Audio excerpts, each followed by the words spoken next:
30 men tried to crack the Mafia king's vault, and every one of them walked away broken. But the cleaning girl heard something inside that steel door no expert could hear her missing father's song. Maybe you know what it feels like to be invisible, to stand in a room full of powerful people and be treated like furniture. That was Grace Holloway scrubbing marble floors in Cole Bennett's Chicago mansion while armed men argued over a vault that could destroy an empire. Rain hit the windows. Guns filled the room. One wrong move would burn every secret inside. But Grace wasn't looking at the money. She was listening to the machine. Watch until the end, because this is not just a story about a vault. It's about memory power and the moment an invisible woman becomes impossible to ignore, like the video and comment where you're watching from. Before Grace ever touched the steel, she had spent 4 months learning how to disappear. That was the first rule in the Bennett house. Do not look too long. Do not speak too much. Do not stand in doorways unless someone has called for you. A girl in a Navy cleaning uniform could survive in that place only by becoming part of the walls. The Bennett estate sat north of Chicago, where the city lights thinned out and Lake Michigan turned black beneath the night. From the road, the mansion looked like old money wrapped in limestone and iron. Tall windows, stone lions, black gates that opened only for people with names worth remembering. In winter, the wind came off the lake sharp enough to cut through wool, and the whole property seemed to breathe cold air from its foundation. Grace Holloway had arrived there with 1 suitcase, 3 forged references, and a photograph of her father folded inside the lining of her coat. The woman who hired her never looked at the photograph. Mrs. Vale, the house manager, had looked only at Grace's shoes, her plain face, her neat hair, and the work history printed on cheap paper. "You keep your head down here," Mrs. Vale had said. "This family pays well because this family expects silence." Grace had nodded, like silence was something she had just learned. It was not. Silence had raised her. Silence had sat beside her in a cold apartment in Cincinnati after her father vanished. Silence had filled the empty chair at their kitchen table. Silence had answered every police report, every unanswered call, every old friend who suddenly forgot Aaron Holloway's name. So Grace knew how to keep quiet. What she did not know was how hard it would be to keep breathing inside the Bennett estate. Every room had a secret weight to it. The grand foyer smelled like lemon oil, winter roses, and expensive smoke. Portraits of dead Bennett men watched from the walls with their cold blue eyes, and their hands resting on dogs' rifles, or the shoulders of sons who had inherited both money and sin.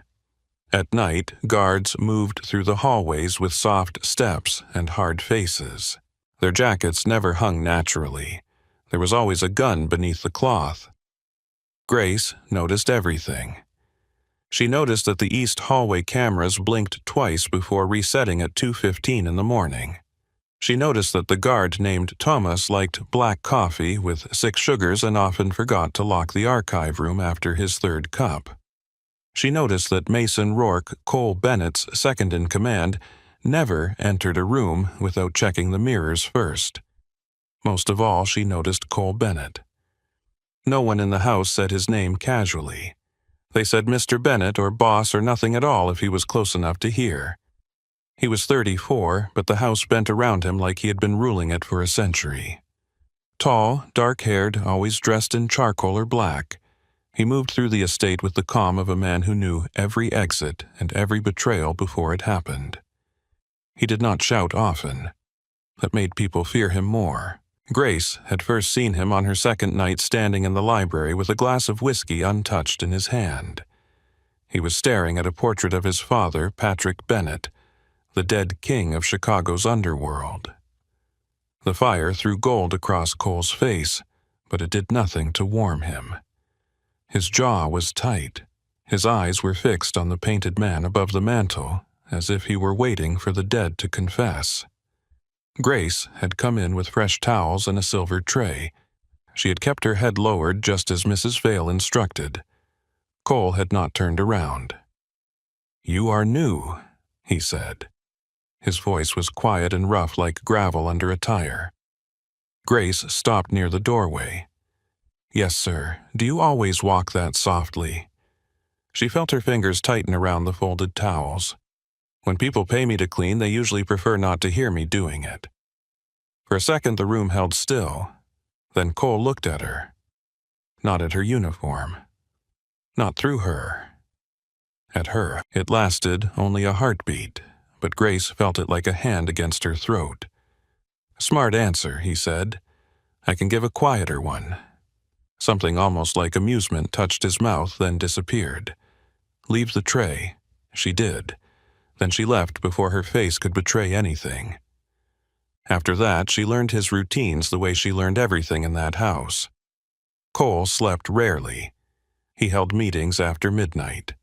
He disliked anyone standing behind him. He took calls in the conservatory when the matter was personal, in the library when it was violent, and beneath the house when it concerned his father. The basement was the only place Grace had not been allowed. The servants called it the lower level, but no one cleaned there, no maid, no electrician, no contractor. The elevator required a handprint and a code, and 2 guards stood in front of it at all hours. Grace knew better than to stare. She stared anyway when no one was watching. For months, she had followed small traces through the house. Not with foolishness. Not with the clumsy hunger of someone desperate to be caught. She searched like her father had taught her to repair clocks. Slowly, patiently, 1 gear at a time. Aaron Holloway had been a master of small things. Pocket watches, music boxes, antique regulators, old bank timers that collectors paid absurd money to restore. His hands had always smelled faintly of brass and machine oil. When Grace was a child, their kitchen table was never used for dinner. It was covered with velvet cloth, scattered screws, glass lenses, and open watch cases shining under a yellow lamp. She remembered sitting across from him in her pajamas, chin on her folded arms, watching his fingers move. "How do you know where everything goes?" she had asked once. Aaron had smiled without looking up. "I listen. To metal. To memory." Grace had wrinkled her nose. Metal does not remember. Her father had picked up a broken pocket watch and held it to her ear. People say that because they are impatient. Every machine carries the habits of the person who built it, the pressure of their hand, the rhythm of their mind, the little shortcuts they take when they think nobody will ever notice. She had listened. Beneath the silence, she heard the smallest uneven tick. Aaron tapped the table in the same rhythm. "There," he said, "that is the truth trying to get out." He had taught her how to see what other people missed. A screw tightened too much. A wheel filed by the left hand. A repeating pattern hidden inside decoration. Grace did not know then that those lessons would become the only inheritance he left her. The night he disappeared, Cincinnati was drowning in rain. Grace had been 17, old enough to know the debts had gotten worse, old enough to hear the men calling after midnight, old enough to understand that her father's smile had become something he wore for her benefit. She woke to glass breaking. Not a crash, but a sharp inward burst. A window forced open. A boot on wood. Low, male voices in the front room. Grace stepped into the hall and saw her father standing near the kitchen table with his hands raised. 3 men faced him. Their coats were dark. Their faces were blurred by shadow and rain. One of them held up a brass drawing. It showed a saint surrounded by stars. Grace had never seen it before. Aaron saw her in the hallway. For 1 second his face broke. "Run, Grace." That was the last thing he ever said to her. One of the men turned. Aaron lunged at him. A chair fell. The lamp hit the floor. Darkness swallowed the room. Grace ran because her father had told her to. and because obedience was the only gift she could give him while he was buying her seconds with his body. By morning, Aaron Holloway was gone. The police called it a disappearance connected to gambling debts. The landlord called it trouble. The neighbors called it sad. Grace called it a door left open in the middle of her chest. She spent 6 years trying to close it. She worked in diners, pawn shops, hotel laundries, and one backroom repair shop owned by an old man who had known her father before the debts.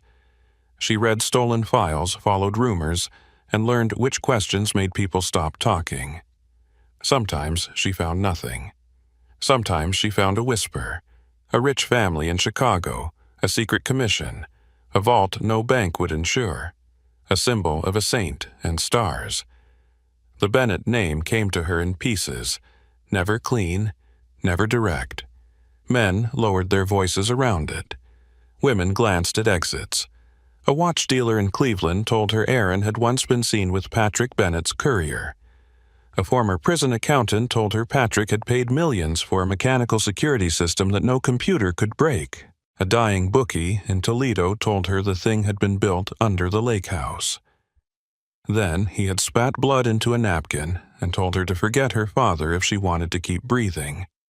Grace did not forget. By the time she stepped through the Bennett gates as a cleaning girl, she no longer expected justice to be handed to her by honest men. Honest men had paperwork. Dangerous men had answers. The trouble was, Cole Bennett did not feel like a simple answer.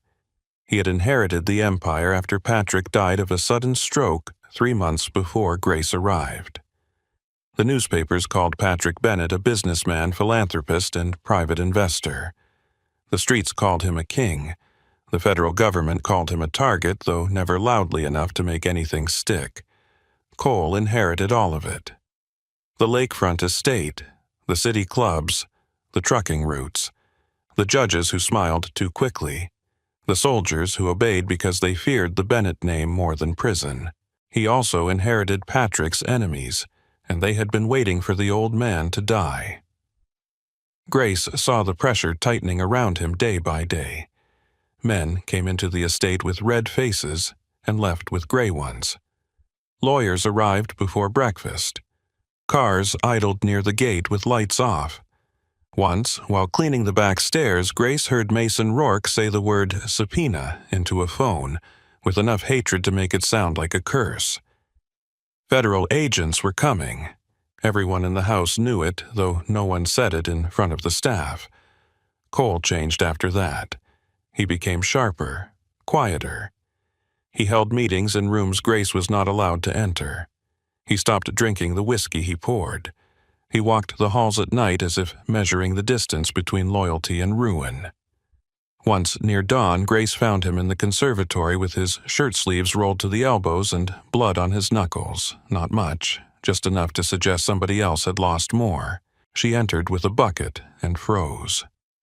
Cole looked up from the sink where cold water ran red over his hand. "Leave," he said. Grace lowered her eyes.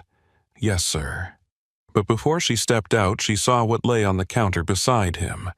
An old brass key, not modern, not useful on any normal lock. Its bow was shaped like a saint's broken halo. Her pulse hit hard. Cole caught the flicker in her eyes. "You recognize it?" Grace looked at the floor. "I recognize dirt, sir. That is why I am here." For a long moment only, the water spoke. Then Cole turned off the faucet. "You are either very calm," he said, "or very practiced." Grace picked up her bucket. "There is a difference." Cole studied her until her skin felt too tight. "Yes," he said, "there is."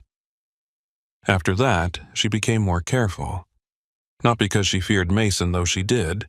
Not because she feared the guards, though any one of them could make a body vanish into the lake before breakfast. She became careful because Cole Bennett noticed what other people dismissed. That made him dangerous in a way power alone could not. Still, the house gave her pieces. A torn note in Patrick's old study with the word saint written in block letters. A ledger page burned at the edges listing a payment to a shell company in Cincinnati. A hidden drawer behind the library paneling that smelled of dust and cigar smoke. Inside, Grace found nothing but an empty velvet pouch and the impression of something round that had been stored there for years. A pocket watch, maybe. Her father's kind of shape. Every clue brought her closer to the basement elevator. Every clue also brought her closer to Cole. She hated that. Hate was easier when the enemy stayed faceless. A name on a rumor, a family crest on a gate, a dead patriarch with cold painted eyes. But Cole was not dead, and he was not simple. He was brutal when brutality was required. Grace heard enough through doors to know that. Yet he was also controlled. He paid the staff on time. He remembered Mrs. Vale's sick husband. He once stopped a guard from mocking a kitchen boy who had dropped a tray. That did not make him good. It made him harder to hate cleanly. One afternoon, Grace was polishing the banister on the second floor when Cole passed below with Mason beside him. They spoke in low voices, but the marble carried sound. "The feds hit Cicero this morning," Mason said.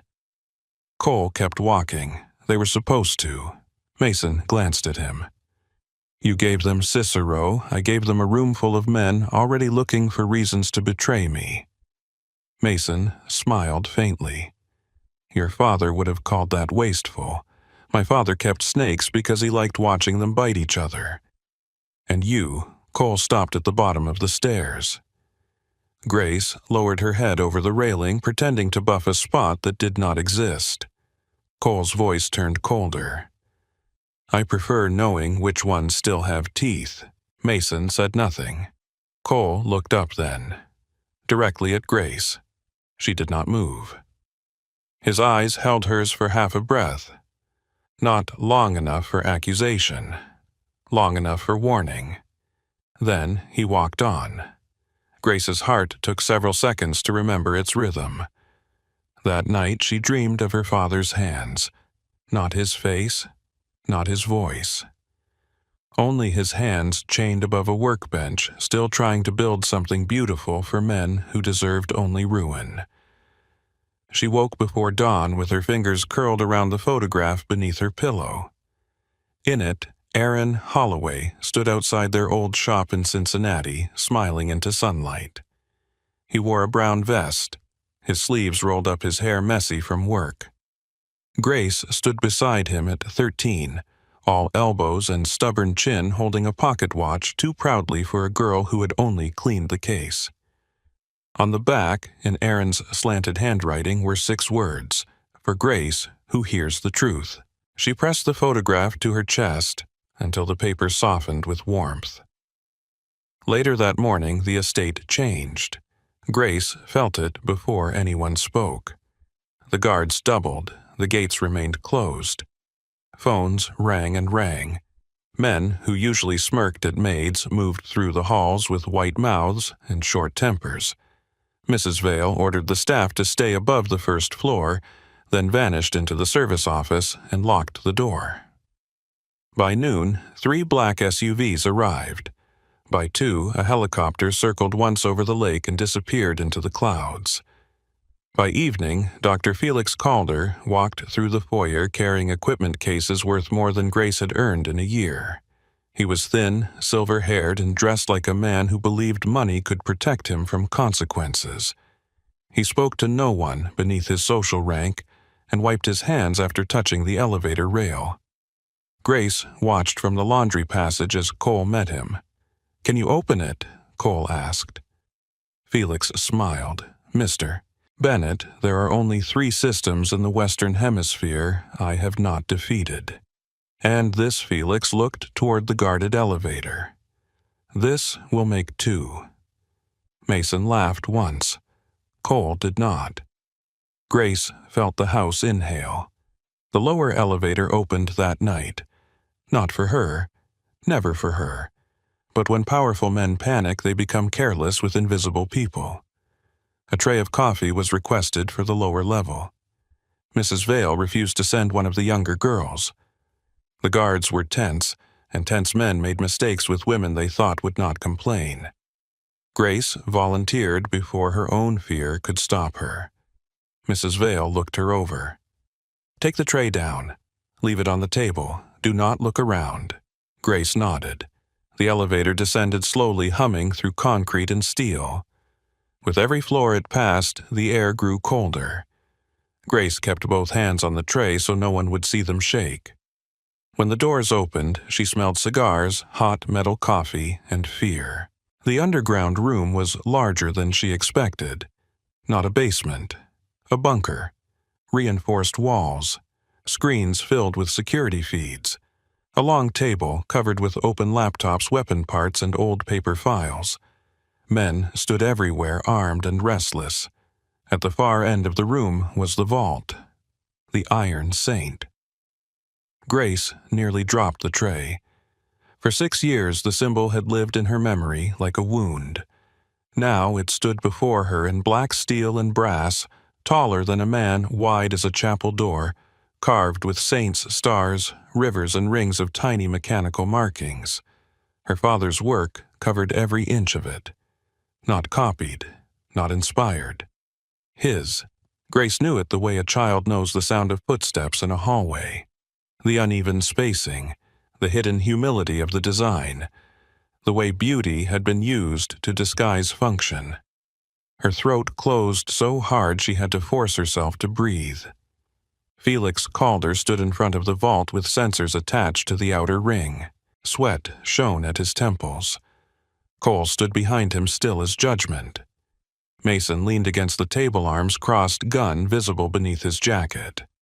Grace placed the tray down. No one thanked her. No one truly saw her.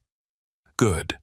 She lowered herself beside a spill from an overturned espresso cup and began wiping the floor inch by inch while her eyes climbed the vault.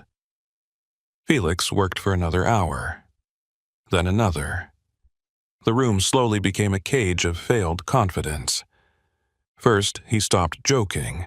Then he stopped explaining. Then he began muttering to himself in a voice too low for pride. At one point, the vault made a sharp internal sound. A pin dropping. Everyone froze. Felix stepped back so quickly he struck the table. Cole's voice was soft. What was that? Felix swallowed. A warning. I did not ask what mood it was in. I asked what it was. Felix removed his glasses with trembling fingers. The second internal pin. Your previous man must have dropped the first. That means there is one remaining fail point before the contents are destroyed. Mason pushed off the table. Destroyed, how Felix looked toward the vault, then at Cole. Chemical fire. Likely contained. Instantaneous. Your father did not build this to protect secrets from thieves. He built it to kill the secrets before surrendering them.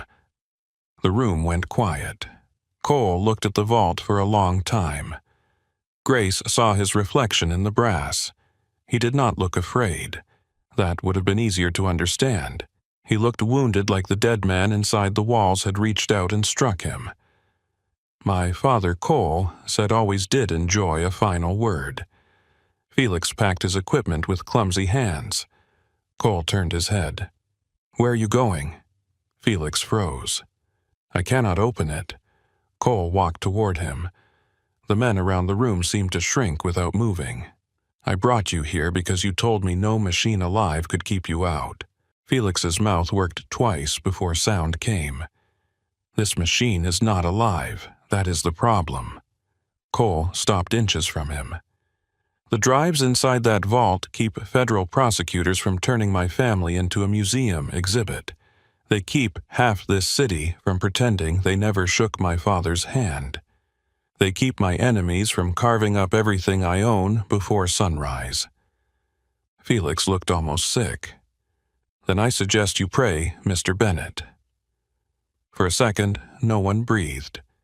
Then Cole smiled. It was not warmth. It was the thin, bright edge of a blade. I stopped praying when I realized God had excellent taste in silence. Felix said nothing. Cole turned to Mason. Bring the cutters. Mason's face changed. Boss, now. If Calder is right, heat could trigger the chemicals. Cole's eyes stayed on the vault. If we do nothing, the feds take what is inside. If we cut it and it burns, at least my father does not get the satisfaction of watching me beg a door. Grace's fingers went numb around the cleaning cloth. The guards moved. One opened a steel cabinet. Another rolled out a heavy cutting rig with hoses and a black torch head. The air filled with the bitter smell of fuel. Grace looked at the Iron Saint. The saint's face stared back from the center of the door, calm beneath a crown of broken brass light. Around him, the star ring sat slightly misaligned. Not by mistake. Never by mistake. Then she heard it. Beneath the voices. Beneath the equipment. Beneath the old house and the rain outside and the blood moving too loudly in her ears. A rhythm inside the steel. 3 beats, pause, 2 beats, pause, 1. Her father used to tap that rhythm when he was thinking. Grace's vision blurred. For one terrible second, she was 17 again, standing in a dark hallway while her father turned toward her with fear in his eyes. Run, Grace.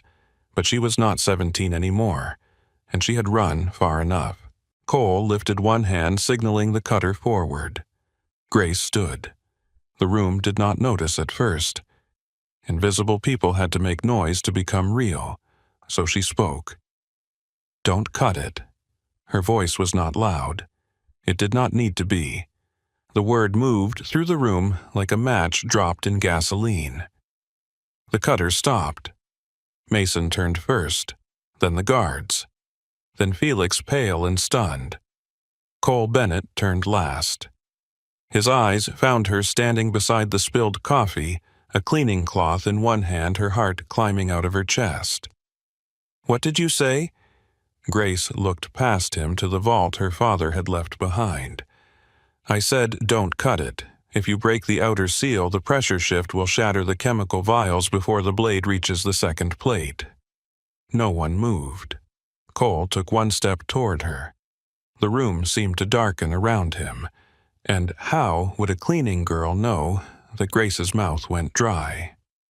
Because my father built it.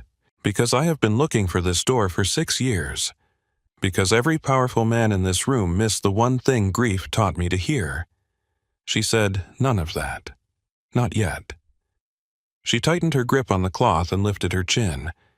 Because whoever built that vault did not design it to be forced open. Cole came closer, close enough that she could see the exhaustion beneath his control and the storm waiting behind his eyes. Then what did he design it for? Grace listened to the hidden rhythm again, and this time she did not look away. He designed it to be remembered. Cole Bennett stared at her as if the marble floor had opened and handed him a ghost. For a moment, no one in the underground room seemed willing to breathe. The cutting torch waited in the hands of one of Cole's men, its black nozzle aimed toward the vault like the mouth of a weapon. Fuel hissed softly through the hose. The monitors on the wall flickered with silent images of the estate grounds, rain sliding over cameras, guards moving behind iron gates. The world above still pretending the house was just a mansion. Grace stood near the spilled coffee with her cleaning cloth clenched in one hand. She could feel every gun in the room. She could feel Mason Rourke's suspicion like a knife pressed between her shoulder blades. Cole took another step toward her. He did not hurry. Men like him never had to. The room moved according to his silence. Even the torch man lowered the nozzle a little when Cole passed him. You have 10 seconds, Cole said. Use them carefully. Grace forced herself not to look at the guards. If she looked at the guns, her body would remember fear before her mind could hold it back. The outer seal is not just protection, she said. It is part of the lock. If you cut through it, the pressure inside changes too fast. Those chemical vials the consultant mentioned are probably mounted behind the second plate. They are not triggered by heat first. They are triggered by collapse. Felix Calder stared at her with his lips parted offense fighting with terror across his narrow face. "That is speculation," he said. Grace turned her eyes to him. "No. Your sensor wires are placed on the wrong ring." His face darkened. "I beg your pardon, you were listening to the decorative brass. The live mechanism is behind the saints. You thought the ticking came from a timing chamber, but it is moving through pressure channels." Felix took a step toward her, then seemed to remember whose room he was in. "You are a maid." Grace swallowed. Her throat felt raw. "Yes." "Then stop speaking like you understand machinery you could not possibly have studied." Something in Grace went still. For 4 months, men had stepped around her, spoken over her, handed her dirty glasses without meeting her eyes. Before that, landlords had spoken slowly to her because she did not have enough money. Police officers had called her upset when she tried to tell them her father had not run away. Men in pawn shops had smiled at her grief and offered half the value of his tools. She knew that tone. It had followed her through half her life. She looked at Felix and said, "You dropped the second pin because you tried to force the lunar ring forward." Felix went white. Mason's head turned slightly. Cole noticed that. Grace saw it in his eyes. Not trust, not yet, but interest sharpened by danger. Felix adjusted his glasses with fingers that no longer obeyed him. The ring needed to be tested. "You did not test it. You insulted it." A low sound moved through the men. Not laughter. Something closer to disbelief. Cole lifted one hand, and the sound died. He stopped in front of Grace close enough for her to catch the scent of rain on his coat and tobacco beneath it. He was taller than she had realized. Not because she had never seen him before, but because she had always seen him from below, from doorways, from behind trays and folded sheets. Now he stood directly before her, and there was no furniture, no roll, no silence left to hide behind. His eyes moved over her face, slow and merciless. "What is your name?" She had lied easily for months. She had handed over false papers. She had answered to a work history that belonged to no one. But with the vault behind him and her father's rhythm beating through the steel, the lie felt suddenly fragile.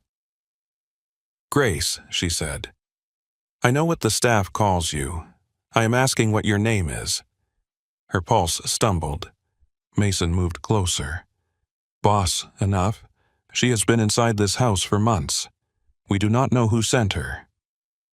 "No one sent me," Grace said. Mason laughed once. "A cleaning girl knows pressure systems, chemical triggers, and the inner behavior of a vault nobody in this room can open. That does not happen by accident." Grace kept her eyes on Cole. "Neither does that vault." Cole's face did not change, but something behind his eyes shifted. He turned his head slightly toward Mason. "Search her." The words hit Grace colder than the room. 2 guards stepped forward. She backed up before she could stop herself. Cole saw the movement. His gaze dropped to her hands. One still held the cloth. The other had curled into a fist so tight her nails cut her palm. "I am not asking," he said. Grace looked at the guards, then at Mason. If they found the photograph sewn into the lining of her coat upstairs, if they searched her room, if they connected Aaron Holloway to the symbol on the vault before she was ready, everything would close around her. But she had already stepped out of shadow. There was no returning to it clean. One guard took her cloth. Another checked her pockets. Grace stood rigid as rough hands moved over the seams of her uniform, her sleeves, her waist, her shoes. Shame burned up her neck, but she refused to lower her eyes. When the guard was done, he looked at Cole. Nothing. Mason was not satisfied. Room search. Grace's breath caught. Cole heard it. His eyes returned to her. "What will we find?" Grace did not answer. Mason stepped in front of her, his broad body blocking the vault. "What will we find?" he repeated. The question was a threat with teeth. Grace looked at him, then at the hand resting near his holster. You will find a cot, 2 uniforms, a cracked mug, and a woman who learned early not to keep anything important where men like you can touch it. Mason's face hardened. His hand shot out and closed around her wrist. Pain snapped through her arm. Grace flinched, but she did not cry out. Cole's voice cut through the room. "Let go." Mason did not release her at once. That half-second told Grace more about the house than any overheard conversation. Mason loved Cole, perhaps, obeyed him certainly, but he was not afraid of pushing him when fear made him reckless. Cole turned fully toward him. "I said, let go." Mason released Grace. The skin beneath his fingers throbbed hot. Grace curled her hand against her chest, then forced herself to lower it. She would not stand there holding herself like a wounded thing. Cole looked at the red marks forming around her wrist. For the first time since she had spoken, anger touched his face in a way that did not seem meant for her. Then it vanished. "Tell me what he did wrong," Cole said. Grace blinked. Cole tipped his chin toward Felix. "Calder, tell me why 30 men failed." Felix made a strangled sound. Cole did not look at him. Grace turned toward the vault. The Iron Saint seemed larger now that every eye in the room waited for her to either save herself or condemn herself. Its black steel surface drank the light. The brass saints glowed dully beneath the lamps, each one carved with a bowed head and hands that did not quite match prayer. Around them, the star ring sat in quiet complexity, and beneath that, almost invisible, unless one knew to look, ran the marks her father had loved. Not numbers, not letters. A language of intervals and pressure. They failed because they came here to conquer it, she said. Cole's voice came from just behind her. And you would do what Grace stepped closer to the vault. Ask it to open. Mason muttered something under his breath. Grace ignored him. She lifted her hand but did not touch the door yet. The cold from the metal reached her skin before contact. She remembered her father warming brass parts in his palm before setting them into place, whispering that machines hated impatience. This is not a modern security system. It is old work hidden inside new fear. The person who built it did not trust codes alone. Codes can be stolen. Numbers can be beaten out of people. Digital locks can be fooled. But memory is harder. Cole stood close enough that his shadow crossed hers on the steel. You keep talking about memory. Grace nodded once. Because the machine is built around it. Whose memory? There it was. The question she could not afford and could not avoid. Grace looked at the saint's broken halo. I do not know yet. It was not exactly a lie, not in the way that mattered. She knew whose hands had built it. She did not know which wound he had hidden inside. Felix found his voice again brittle with humiliation. Mr. Bennett, this is absurd. She is using poetic language to disguise ignorance. Grace turned sharply. You placed sonic readers on the outer rim because you expected a conventional tumbler stack. But when you turned the lunar ring, the sound bounced wrong, didn't it, hollow, where it should have been dense? Dense where it should have been hollow. You heard it and ignored it because it did not fit your theory. Felix said nothing. You used a torque assist on the central dial. You thought resistance meant old friction. It was not friction. It was a warning. That is why the second pin dropped. The room changed. Grace felt it before she understood it. The men were still armed. Mason was still suspicious. Cole was still dangerous. But the shape of their attention had shifted. They were no longer watching a servant make noise. They were watching a woman describe the thing that had terrified them. Cole moved to the table and picked up Felix's abandoned tablet. He glanced at the readings, then looked at Felix. Is she right? Felix's jaw worked.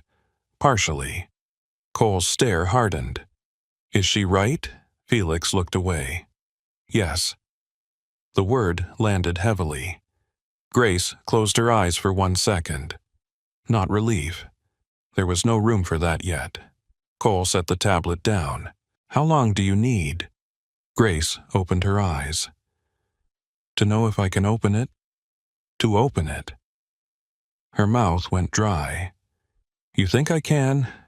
I think you know more than anyone else in this room. He stepped closer again. That makes you useful or lethal. I have not decided which. Grace met his gaze. Useful keeps breathing longer. Usually. There was no smile in his voice. Mason moved to Cole's side. She could be walking us into the third pin. Grace turned on him. If I wanted the vault to burn, I would have stayed on the floor and let you cut it. Mason leaned in.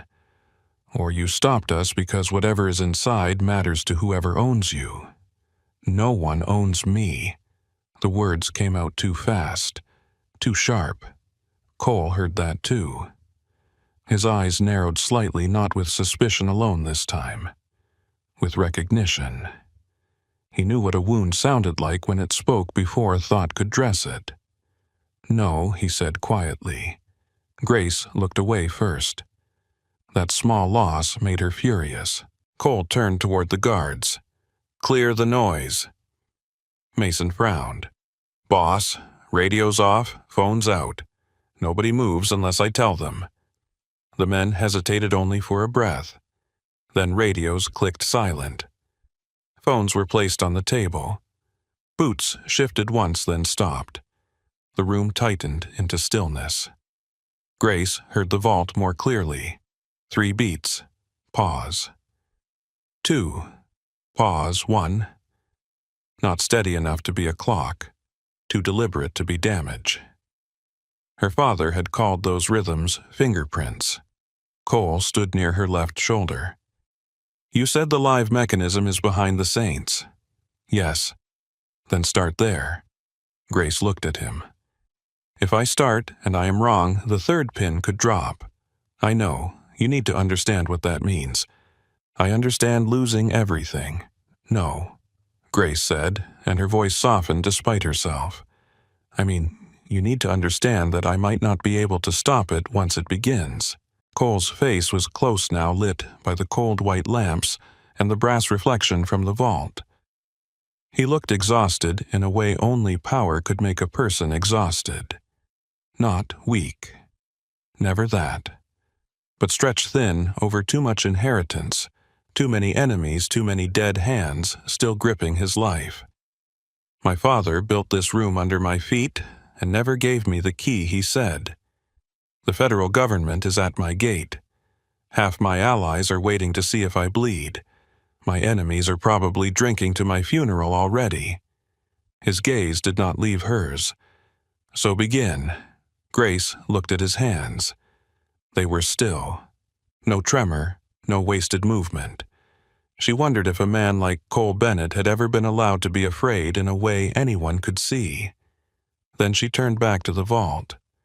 I need everyone behind me. Mason snorted. You do not give orders here. Cole said, she does now. Mason looked at him stunned. Grace did not let herself react. If she reacted, the fragile authority Cole had given her would become visible as borrowed power, and borrowed power could be taken back. Behind me, she repeated.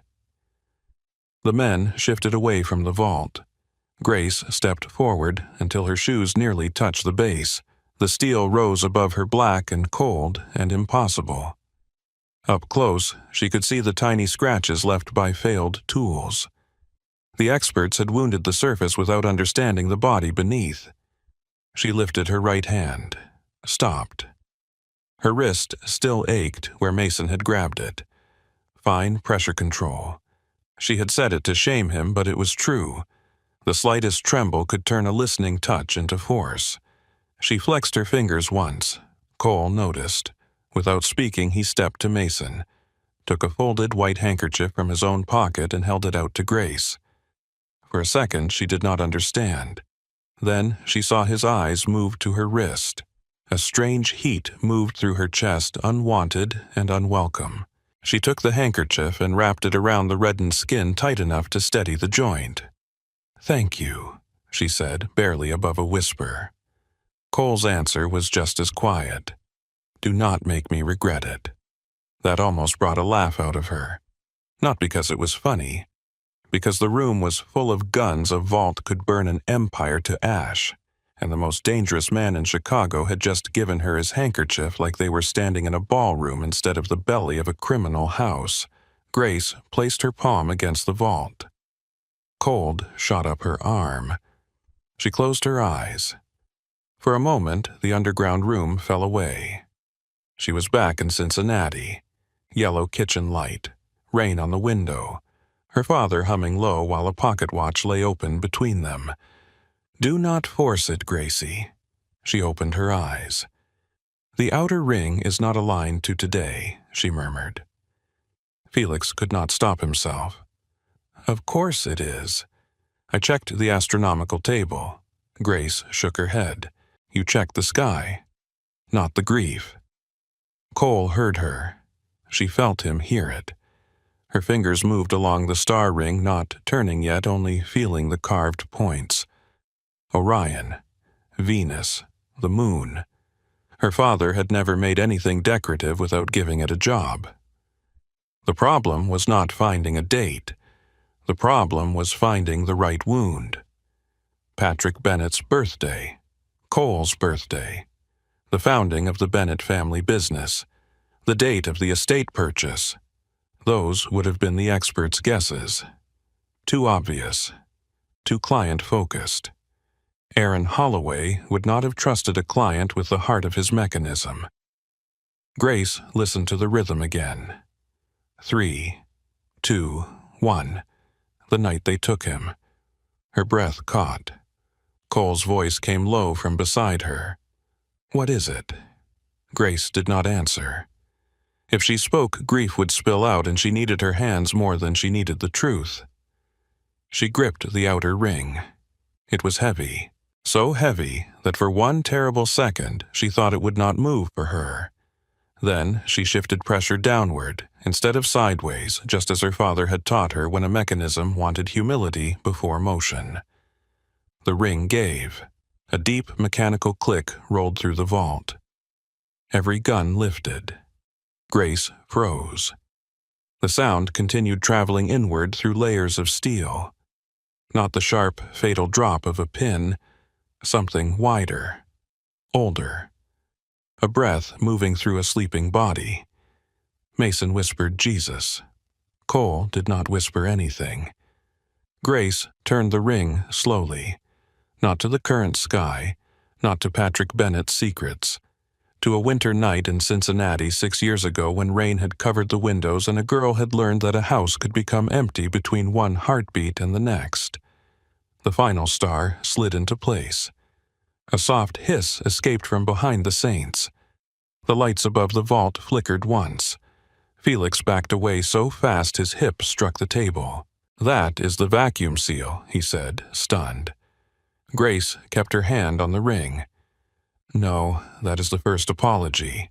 Cole looked at her, then truly looked, and the force of it almost broke her concentration. There was no pity in his face. Grace would have hated pity. There was shocked suspicion and something darker, something that recognized the shape of loss even before it knew its name. The vault ticked again. 3 beats. Pause. 2. Pause. 1. Grace lowered her other hand to the saint carved at the center of the door. The brass was warmer than the steel. Her father's machines always saved warmth for the part that mattered. She pressed her fingers against the saint's book, searching for the hidden give beneath the metal. Behind her, Mason shifted. Grace snapped without turning. "Do not move." The room obeyed. Not because she was a maid, not because Cole had ordered it, because the vault had answered her. Grace felt the book plate sink beneath her fingertips. A second mechanism awakened inside the door. This one sounded like chains tightening in a cathedral wall. Cole stepped closer. His voice brushed the side of her face. "Grace, She kept her eyes on the saint. "If you say my name like that again, I will lose count." He went silent. The corner of her mouth almost trembled. Not a smile. There was too much fear for that. But something human moved between them, brief and dangerous, and then it was gone. She touched the saint's lowered hand. There should have been a blade in it, but the carving held only empty air. Her father had removed the weapon. Grace understood suddenly. Not a warrior, a witness. She turned the saint's hand downward. A red light flashed above the vault. The room exploded into motion. Mason drew his gun. Felix shouted third pin. Grace shouted over him, "Stop!" Nobody did. Cole moved faster than she expected. He seized Mason's wrist and forced the gun downward before it could point at her. Grace kept both hands on the vault, her breath trapped in her chest. The red light flashed again, then again. 3 times. The world narrowed to that light. Grace counted beneath her breath. 3, 2, 1. The red light changed to amber. A low release of air shivered through the floor. Nobody spoke. Grace closed her eyes for half a second. "That was not the third pin," she said. Felix looked as if he might be sick. Then, what was it? Grace opened her eyes and looked at the brass saint beneath her hands. The machine, checking whether we were afraid enough to ruin ourselves. Mason stared at her. Cole slowly released Mason's wrist. The room stood frozen around Grace, caught between terror and wonder. She looked down at her wrapped wrist, at Cole's white handkerchief already smudged with brass dust, then back at the vault. The iron saint ticked softly. The rhythm had changed. Not 3, 2, 1 anymore. Now it sounded like a song trying to remember its first note. The iron saint did not sound like a vault anymore. It sounded alive. Grace kept her palms against the brass saint while the vibration moved through her bones. The room behind her remained locked in silence, but she could feel every man waiting for the machine to decide whether they would live with their secrets or watch them turn to ash. The rhythm inside the door shifted again. A faint chime trembled beneath the steel. 1 note, then another. Grace forgot the guards, forgot Mason, forgot Felix Calder's shallow breathing near the table. For one suspended second, she forgot Cole Bennett standing so close that the heat of him brushed against her back. She was no longer underground beneath a Mafia estate. She was 12 years old in Cincinnati, lying on the kitchen floor with her cheek against cool linoleum, while her father worked at the table above her. Rain tapped the windows.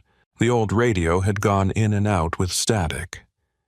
Aaron Holloway had hummed because he always hummed when the work frightened him. Not a church hymn, not a love song. Shenandoah. Low, slow aching with distance. A song about a river and a longing that never learned how to die. Grace opened her eyes. The inner ring of the vault was engraved with tiny musical notes, so small the experts must have dismissed them as ornamentation.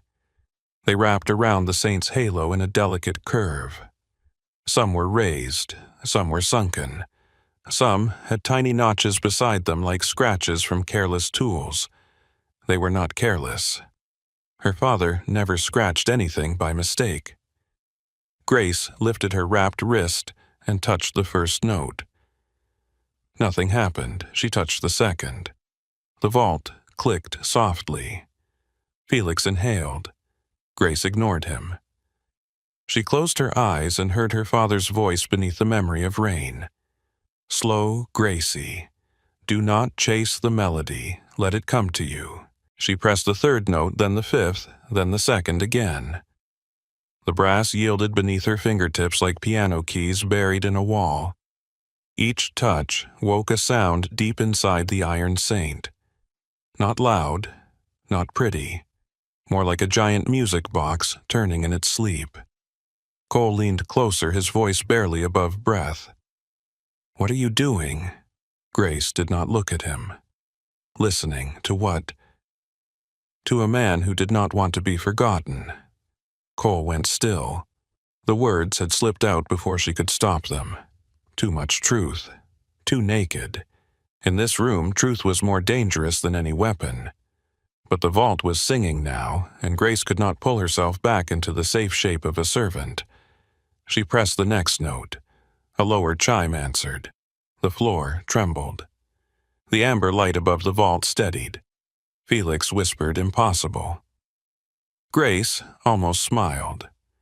That word had followed women like her all her life. Impossible for a broke girl to track men with private armies. Impossible for a missing father to leave a trail through metal. Impossible for a maid to understand what rich men had paid fortunes not to learn. But impossible was just a locked door spoken by someone without the key. The melody continued beneath her hands. One note was wrong. Grace stopped. The room stopped with her. Her fingers hovered over the brass. Her father had always changed one note when he was hiding something. Just one. A private joke between them.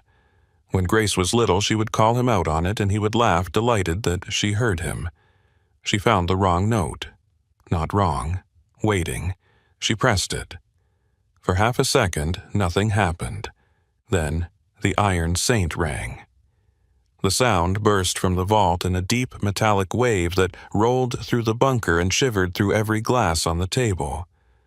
Men swore under their breath. A guard crossed himself. Mason took one step back before pride forced him still again. Grace kept her hand on the note until the vibration faded. Behind the door, something large unlocked. Not fully, not yet. The central sunburst set inside the saint's chest turned a fraction of an inch. Cole saw it. His voice was different now. Lower, stripped of impatience. You moved the heart. Grace looked at the sunburst. Yes. Can you finish it? She stared at the tiny hollow in the center of the brass rays. I think so. Cole's eyes sharpened at the word think, but he said nothing. Grace appreciated that more than she wanted to. She leaned closer to the vault.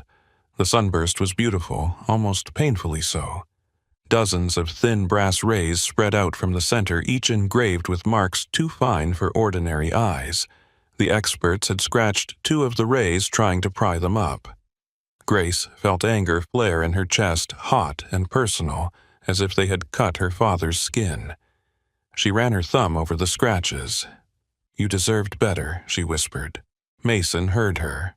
For God's sake, he muttered. She's talking to it now. Cole answered without turning. Then be quiet enough to let it answer. Mason's mouth shut. Grace touched each brass ray, counting by feel. Some were warm. Some were cold. One pulsed faintly beneath her thumb. The pulse was not mechanical. It matched nothing in the machine. It matched her. Her breath shortened. The indentation at the center was not a keyhole. It was too shallow and too smooth. No blade would fit. No tool would hold. It was a place for skin. No fingerprint reader.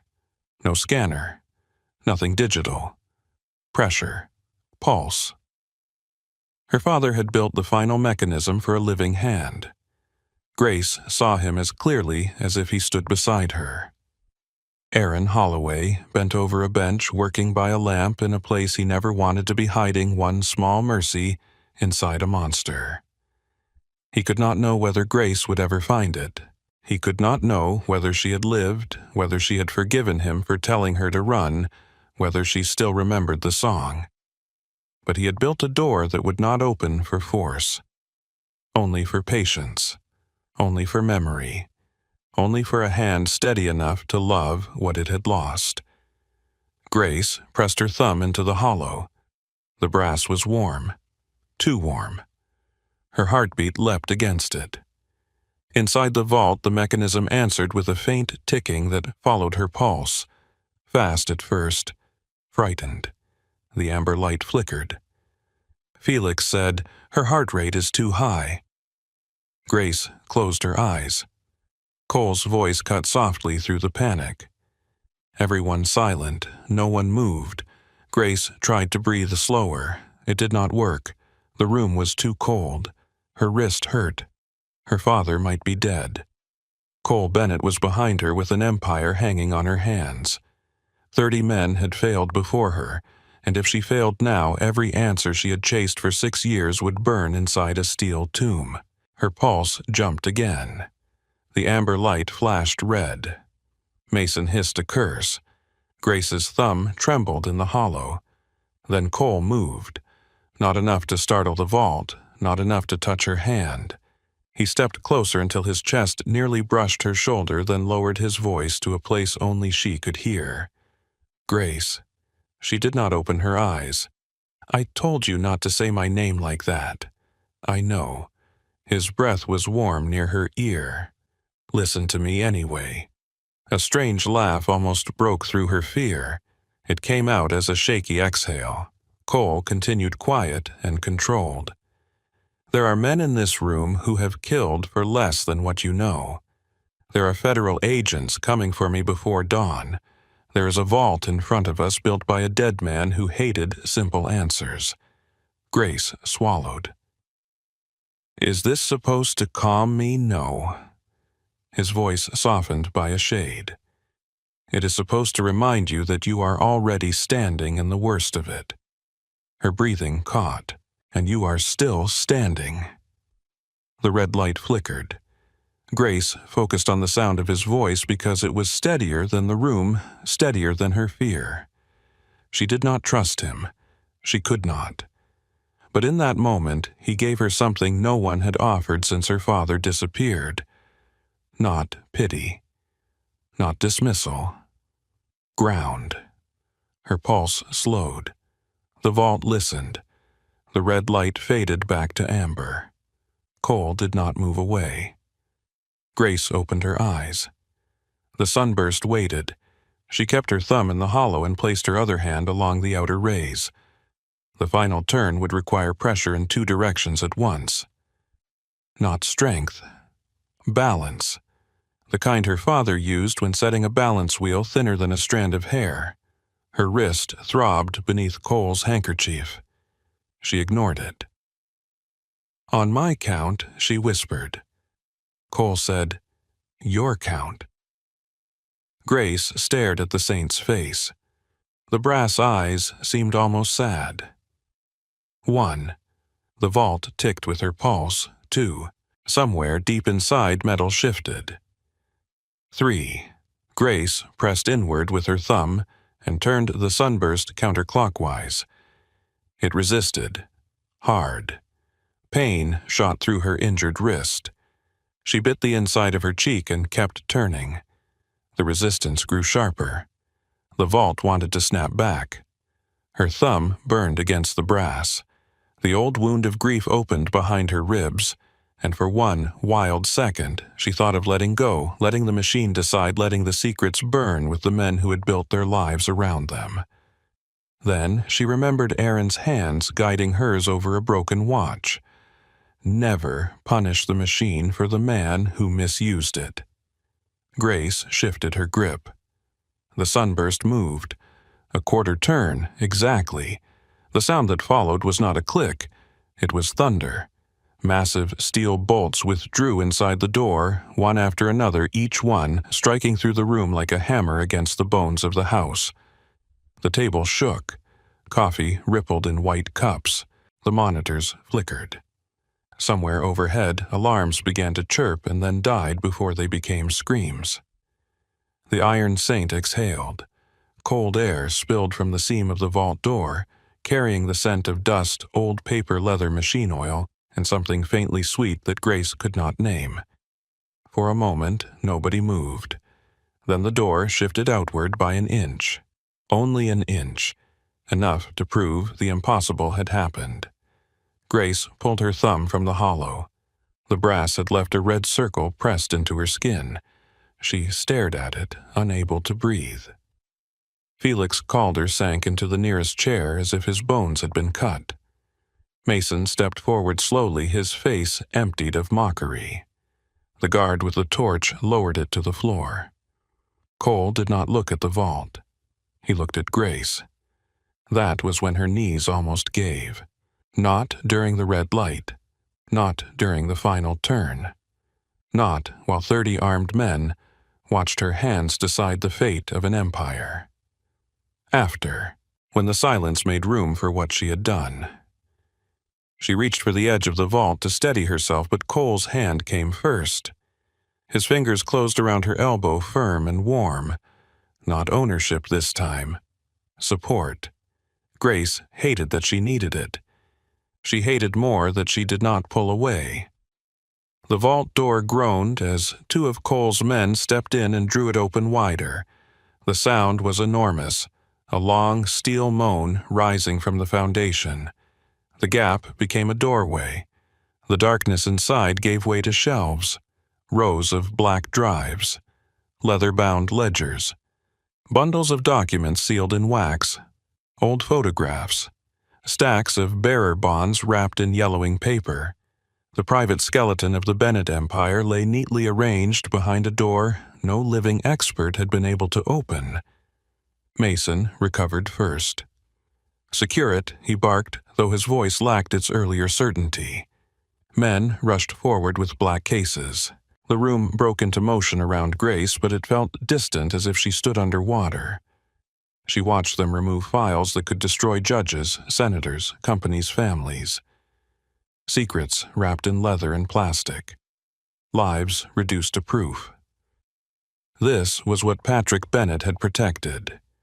This was what Cole had nearly burned. This was what her father had been forced to build. Grace stepped toward the open vault. Cole's hand tightened slightly at her elbow. "Careful." She looked at him. "There may be something of mine in there."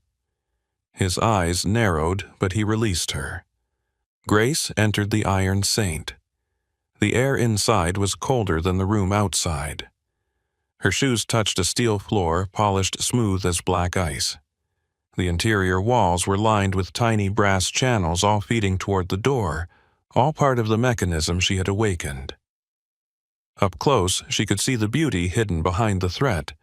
No wasted motion, no careless join. Even imprisoned by crime, her father had made something magnificent. Her throat burned. She moved past the ledgers, past the drives, past the money. Then she saw it. A small brass mark scratched into the underside of the second shelf. 3 beats. 2, 1. Beside it, barely visible, were 2 letters. G-H. Grace lifted a shaking hand to her mouth. Cole entered behind her. He followed her gaze to the mark. What is that? Grace could not answer. Her father had been here. Not just in the design, not just in the song. He had carved her initials where no client would ever look, where only someone searching with love would find them. A sound broke from her chest. Not a sob, not yet. Something smaller and more wounded. Cole stood beside her in the cramped cold of the vault. He did not touch her this time. That restraint nearly undid her. Grace reached under the shelf and felt along the brass seam. There was a hidden lip there too fine to see. She pressed once. A narrow compartment opened with a whisper. Inside lay a sealed envelope, browned at the edges. On the front, in Aaron Holloway's handwriting, were 2 words. For Grace. The room outside continued moving. Men called numbers. Cases snapped shut. Mason gave orders. Felix sat broken in his chair. But inside the vault, everything became still. Grace took the envelope. Her fingers traced the letters. For 6 years she had imagined finding a body a confession, a name carved into a ledger.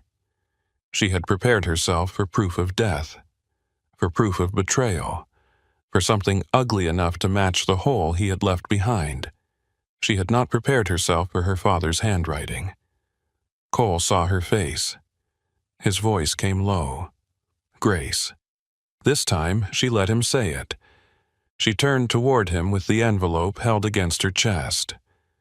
"My father built this." Cole's expression changed, but only slightly. The kind of change a less careful person would miss. His jaw set. His eyes darkened. The pieces were moving behind them. Grace stepped closer.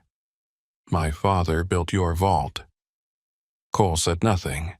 The silence was answer enough. Outside the vault, Mason appeared at the doorway. "Boss, we found the primary drives. The ledgers too. Everything is intact." Cole did not look away from Grace. Mason noticed the envelope in her hand. His face hardened again. "What is that?" Grace held it tighter. Cole turned his head just enough to stop Mason with a look. Mason stopped. Cole reached toward Grace, palm open. "Let me see it." Grace's laugh came out broken. "No." "Grace, no." The word cracked through the vault. She backed away from him, the envelope pressed to her chest like something alive. "I did not open this for you." Cole's eyes sharpened. "You opened it in my house inside my father's vault while my enemies are moving against me and federal agents are on the road.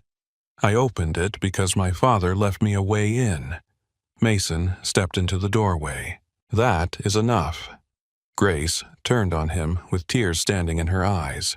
"No, it is not. You all stood here with your guns and your money and your expensive fear, and not one of you understood what this was. You thought it was a weapon, a safe, a dead man's trick." Her voice shook, but it did not weaken. It was a message. Cole absorbed every word like a man taking wounds without flinching. What was his name? Grace looked back at him. The truth stood between them now, no longer hidden, no longer safe. Aaron Holloway. The name hit the vault like another mechanism unlocking. Cole's face went very still. Mason's eyes widened for half a second, then narrowed. Grace saw it. "You know that name." Cole did not deny it. Grace stepped out of the Iron Saint past him into the bright, cold room where every man now watched her, as if the cleaning girl had become the most dangerous object in the house. Her chest rose and fell too quickly. She held the envelope against her heart. "My name is Grace Holloway," she said, "and the man who built your father's miracle was my father." Cole walked out of the vault after her. The open door loomed behind him, black and brass and breathing cold air into the room. Grace faced him across the concrete floor, no longer kneeling, no longer invisible, no longer able to pretend she had come there only to clean. Her voice dropped to a whisper that carried anyway. "So, tell me, Cole Bennett." His eyes locked on hers. Grace lifted the envelope. "What did your family do to him?" Cole did not answer right away. That was the first thing Grace hated. Not the guns. Not Mason, staring at her like she had grown teeth. Not Felix Calder, half sunk into a chair, his pride ruined across his face. She hated the silence because silence had always been where men hid the truth until it was too late to save anyone. Cole stood in front of the open vault with cold air sliding around his shoulders. Behind him, the shelves of ledgers and drives waited like bones pulled from a grave. In his hand, one of his men held a black case filled with enough secrets to bend judges, ruin senators, and keep the Bennett name breathing for another generation. But Cole was not looking at the case. He was looking at Grace, at the envelope in her hands, at the name she had just given him, Aaron Holloway. Something moved across his face. Not shock exactly, not guilt either. It was recognition buried deep and dragged suddenly into the light. Grace saw it and felt the floor tilt beneath her. "You know him," she said. Cole's jaw tightened. Mason stepped forward. "Boss, let me take her out of the room." Grace did not look at him. "Try." Mason's hand went toward his jacket. Cole spoke without raising his voice. "If you touch her again, Mason, you and I are going to have a problem that friendship will not survive." The room froze. Mason stopped with his fingers inches from his gun. His face hardened, but something like hurt flashed beneath it before he covered it with obedience. Grace felt the words hit her in a place she did not want Cole Bennett touching. Protection from men like him was never free. She knew that. Still, her wrist remembered Mason's grip. Her body understood the difference between being seized and being shielded. Cole turned his attention back to her. Open the envelope.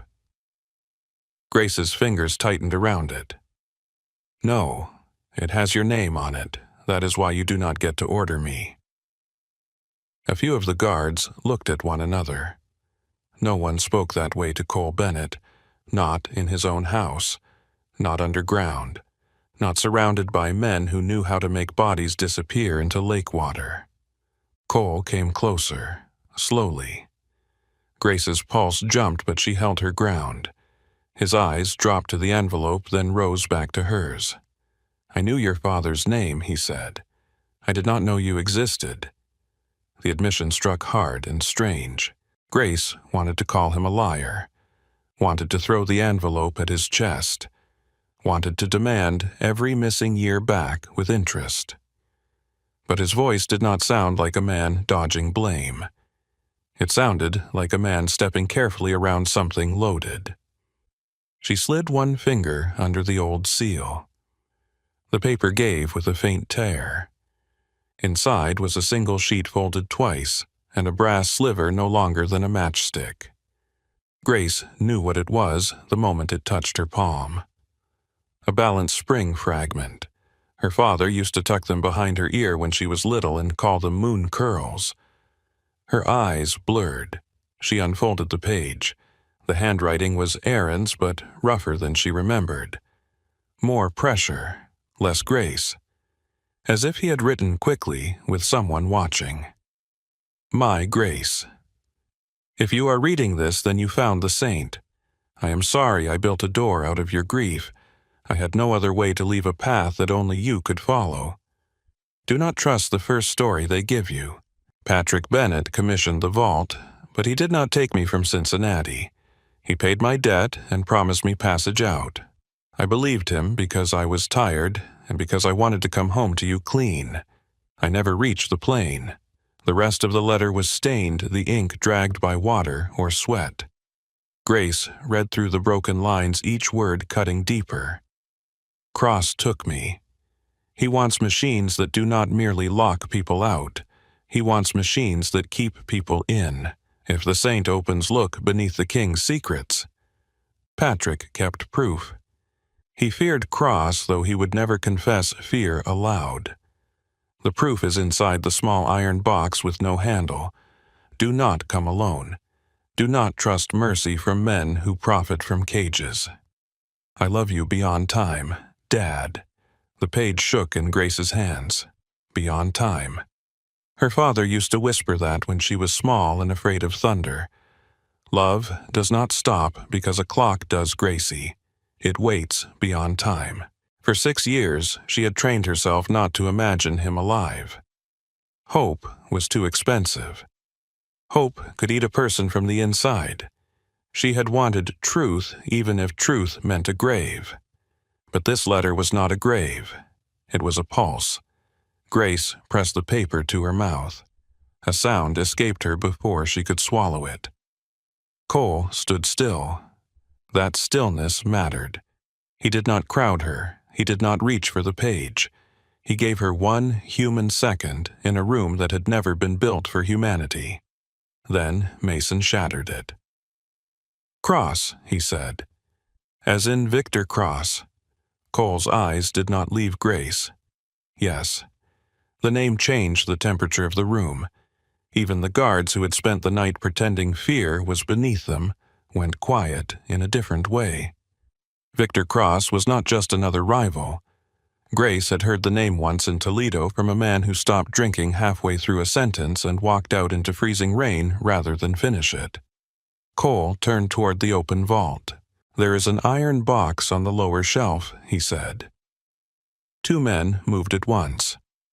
Grace followed before anyone could stop her. Inside the vault, beneath stacked ledgers and sealed packets, sat a small black box built into the floor bracket. It had no handle, no visible hinge, and no keyhole. Just a smooth iron face and one brass dot in the center. Cole crouched in front of it. Grace knelt beside him before she thought better of it. Their shoulders nearly touched. The box smelled faintly of oil and old smoke. Cole looked at her. "This one yours too." Grace studied the brass dot, then the seam around the box face. Her grief still trembled through her body, but the machine steadied her. Metal asked cleaner questions than people. "No," she said, "this is not my father's work." Cole waited. "It is your father's." Something shadowed his face. Grace placed 2 fingers near the brass dot and felt a small depression around it. Not pulse. Not pressure. Simpler. Cruder, a man who did not like being asked twice, she murmured. Cole's mouth almost moved. "That sounds like Patrick." Grace held out her hand. "Your ring." Cole looked down at the heavy signet ring on his right hand. Black stone, silver crest, a crowned wolf. "My father wore that," he said. "I know." "How? Because men like your father love turning keys into jewelry." For a second, Cole stared at her. Then he removed the ring and handed it over. It was warm from his skin. Grace hated that she noticed. She pressed the crest against the brass dot and turned. The box opened with a blunt click. Inside was a stack of photographs, a small leather journal, and several folded documents bound with red string. Cole reached for the photographs first. Grace saw her father before the picture fully cleared the box. She stopped breathing. Aaron Holloway sat at a workbench in a gray room with concrete walls and a caged light above him. His hair had gone silver. His face was thinner, lined with exhaustion, but it was him. It was him so completely that her body recognized him before her mind could protect itself. In the photo, he held a tiny gear assembly in one hand. On the table beside him lay a newspaper. The date was 3 weeks old. Grace touched the image with one finger. The room fell away.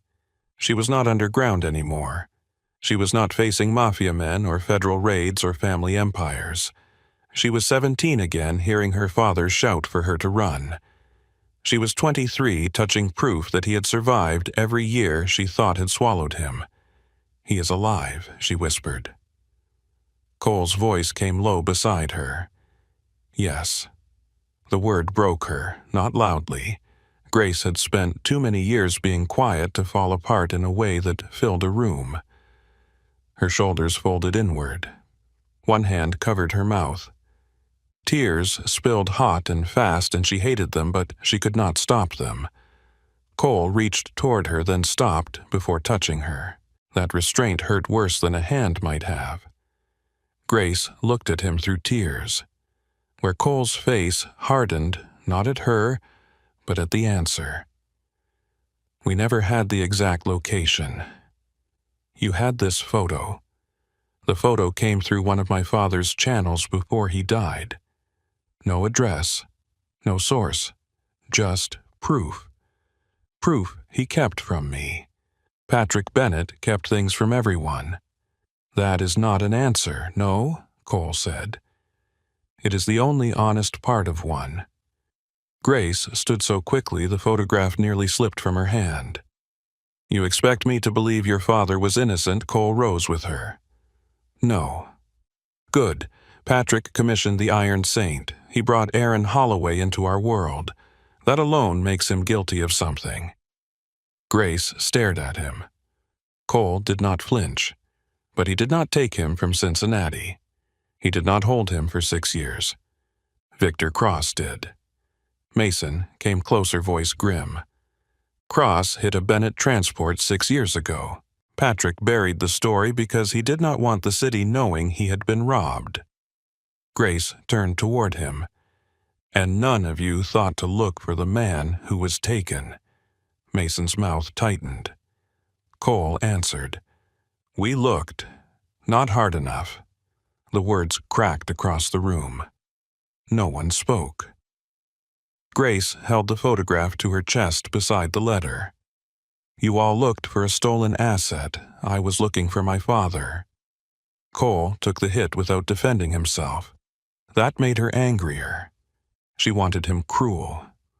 Cruel would have been easier. Cruel would have given her somewhere clean to put 6 years of rage. Instead, Cole Bennett stood in front of her with his father's sins behind him and did not ask to be absolved.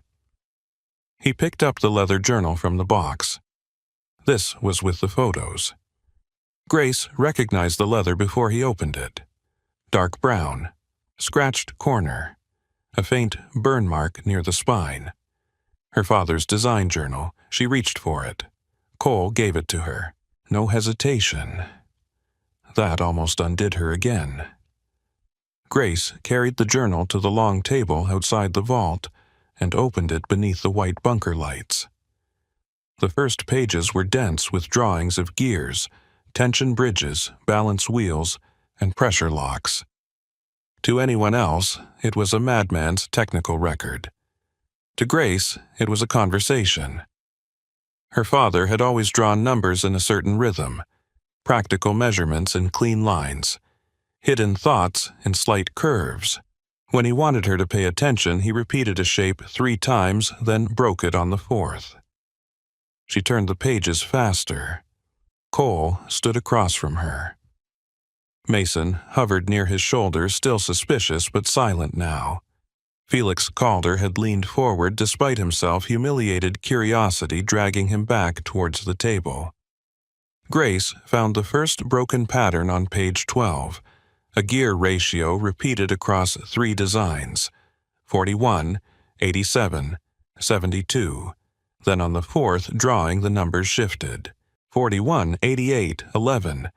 Grace traced them with her finger. Cole watched her hand. "What do you see?" "Not measurements." Felix could not help himself. "They are obviously measurements, tolerance references for interlocking rotational assemblies." Grace did not look up. "You see numbers because you wanted a machine, and you see what?" She turned the journal sideways. "A map." The room leaned closer without moving. Grace took a pencil from the table and wrote the number sequence along the edge of a file folder. She split the values, converted the repeated series, and checked them against a sketch of a city grid hidden inside what looked like a balance wheel. Her father had always loved hiding roads inside circles. The first coordinate formed slowly beneath her hand. Chicago, downtown, near the river. Cole saw it and went still. Mason said, "That is the old Marlowe Bank building." Cole's eyes darkened.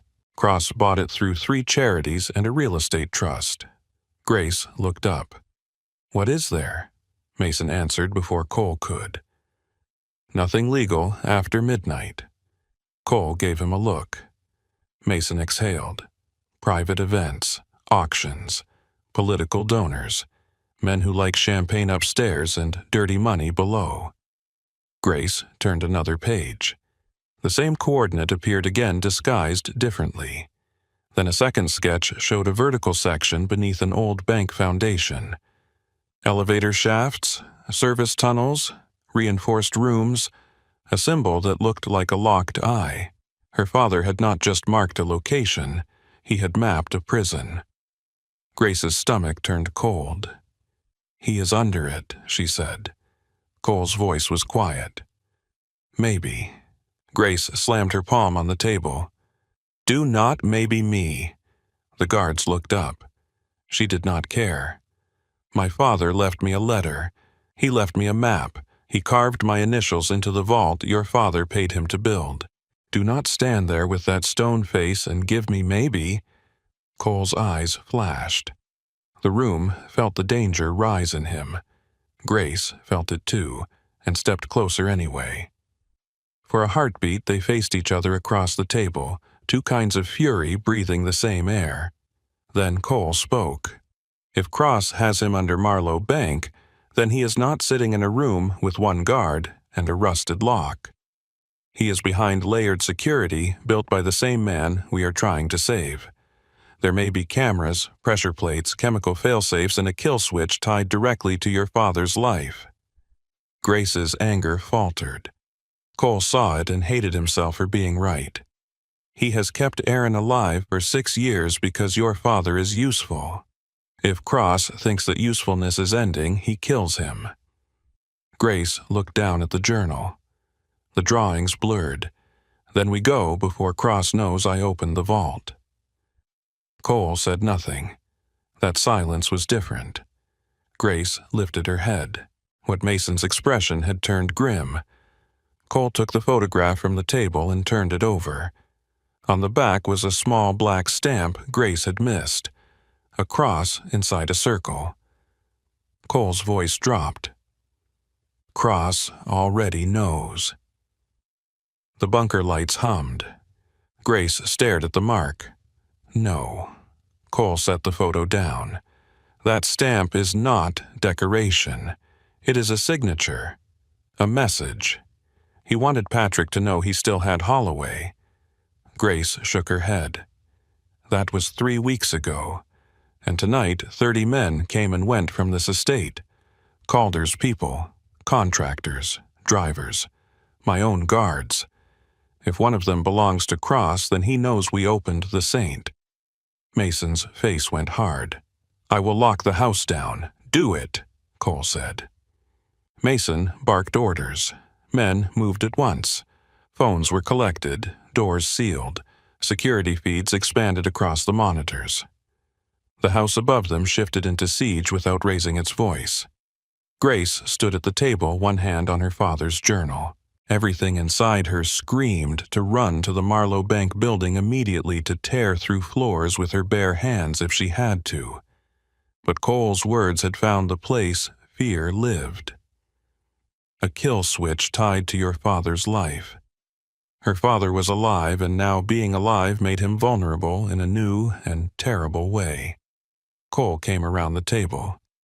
Grace did not step back. I can get you inside, he said. She looked at him. I do not need permission, no. You need an army, a cover identity building access floor plans away past Cross's people, and someone willing to start a war in a room full of billionaires. Her eyes burned. And that someone is you. Cole held her gaze. Yes. Why? The question came out smaller than she meant it to. Cole looked toward the open vault. For the first time, he seemed younger than the house around him. Not soft, never soft, but tired of carrying a dead man's architecture on his back. Because Victor Cross has been cutting pieces out of this city for years and calling it business. Because my father let pride keep your father in a cage. Because tonight you saved my empire when you had every reason to let it burn. Grace whispered. I thought you were the monster. I am a monster, Cole said. Just not the one who took him. The honesty stole the air between them. Grace looked at his hands. The same hands could order death off her a ring, steady her near a vault, and hold back from touching her when she broke. Nothing about him was clean. Nothing about this world was safe. But her father's photograph lay on the table, alive, waiting. She picked up Aaron's journal and held it against her chest. If I go with you, I decide what happens when we find him. Cole's eyes narrowed slightly. If Cross is there, I decide what happens to Cross. Grace stepped closer. No, you do not use my father as bait for your war. Cole's jaw flexed. And you do not walk into Cross's house thinking love makes you bulletproof. They stood so close now that the table edge pressed against Grace's hip. She could see the faint cut across Cole's knuckle, the shadow beneath his eyes, the hard line of a man built for command and forced for one night to negotiate with a woman he could not intimidate into obedience. Her voice lowered. I am not bulletproof. I noticed. I am not yours to command either. Cole's gaze dropped briefly to her mouth, then returned to her eyes. I noticed that too. The words changed the air. Not softer, more dangerous. Grace felt it and hated that part of her did not pull away from the heat of him. It was wrong. It was insane. Her father was alive in a prison somewhere beneath the city, and here she stood with her pulse betraying her in front of the man whose family had opened the door to all of it. Cole seemed to read the conflict in her face. He stepped back first. That saved them both from something neither could afford. Mason returned phone in hand. The house is sealed. 2 guards missing from the South Service post. Their trackers went dead 18 minutes ago. Cole's expression turned lethal. Names: Davis and Kern. Cole looked toward the monitors. Find them. Mason hesitated. There is more. Grace gripped the journal. Mason glanced at her, then at Cole. A message came through the old Bennett line. The one Patrick kept off record. Cole held out his hand. Mason gave him the phone. Cole read the screen. No one spoke. Grace watched his face close into something colder than anger. "What does it say?" she asked. Cole looked at her. For once he seemed reluctant to answer. Then he turned the phone so she could see. There were only 8 words. "Tell Miss Holloway her father still hums beautifully." Grace's blood went cold. The room blurred at the edges. Cole took the phone back before her knees could fail, but he did not touch her. Maybe he knew if he did, she would either break or strike him. Victor Cross knew her name. He knew the vault had opened. He knew exactly where to place the knife. Grace looked at her father's photograph on the table. Aaron's tired eyes stared back from a room built to hold him. Not dead, not free. Waiting somewhere beneath Chicago while the man who owned his cage smiled from the dark. A strange calm moved through Grace then. Not peace. Something harder. She wiped her face with the back of her hand. The tears were done. Cole watched the change happen. So did Mason. Grace folded her father's letter carefully and placed it inside the journal. Then she tucked the brass spring fragment into her palm and closed her fingers around it. "When do we go?" she asked. Cole's voice was low. "When you understand what going means." "I understand." "No, Grace, you do not." He stepped closer again, and this time the whole room seemed to fall away behind him. Victor Cross does not just kill enemies. He studies them. He learns what they love, then builds a room around it. If we walk toward him, he will not see you as a daughter trying to save her father. He will see the one lock Aaron Holloway might still open. Grace held his gaze. Then he should be careful. Cole's eyes darkened. "Why is that?" "Because my father taught me how locks think." For the first time all night, something like a smile touched Cole Bennett's mouth. It was brief, dangerous, almost proud. Mason stared at her as if reassessing the size of the problem she represented. Cole turned toward the elevator. "Get her upstairs." Grace did not move. "I am not leaving the journal. No one is asking you to." And the photograph. Cole picked it up himself and handed it to her. Their fingers touched. Only for a second. The contact sent a shock through her so sharp she almost hated him for it. Cole looked at their hands, then at her face. His voice dropped so low only she could hear. "I'm going to help you get him back." Grace wanted to believe him. That was the most dangerous thing in the room. She pulled her hand away and held the photograph close. "Do not make promises to me, Cole Bennett." He stepped aside, giving her the path to the elevator. "I do not make promises." Grace walked past him. His voice followed, quiet and certain. "I make debts." The elevator doors opened. Grace stepped inside with her father's journal, her father's letter, and the photograph that had dragged hope back into her life without asking permission. Cole entered beside her. Mason joined them last, still watching Grace like a loaded gun left on a table. As the doors closed, the open vault remained in view for one final breath. The Iron Saint stood behind them, black and brass, and silent, now emptied of its first secret, but not its last. Grace looked down at Aaron's handwriting. "Do not come alone." The elevator began to rise. Cole stood beside her close enough that their shoulders almost touched. For the first time since she entered the Bennett house, Grace was no longer invisible. And somewhere beneath Chicago, Victor Cross had just learned that the daughter of Aaron Holloway was coming. The elevator rose through the bones of the Bennett estate in silence. Grace stood between Cole Bennett and Mason Rourke, with her father's journal held against her chest. The photograph was tucked inside the front cover, but she could still feel it there, thin and impossible like a heartbeat pressed between pages.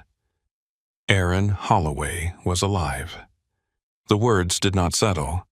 They moved through her blood too quickly, striking every part of her before she could decide whether they were hope or punishment.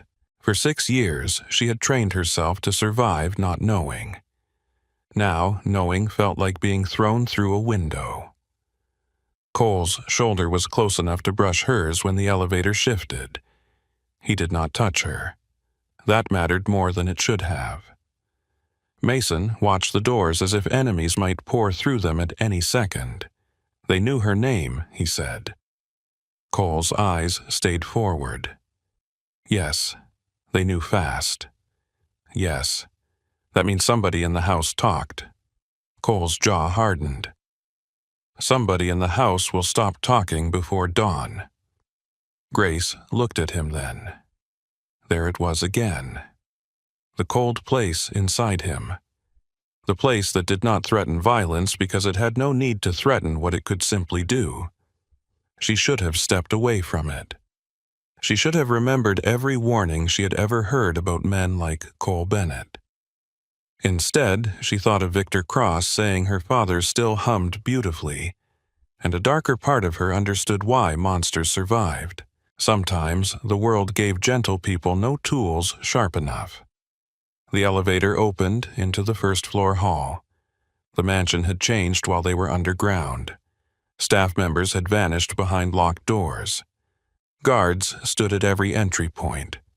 The foyer chandelier burned above polished marble, throwing pale light over men with guns and faces emptied of sleep.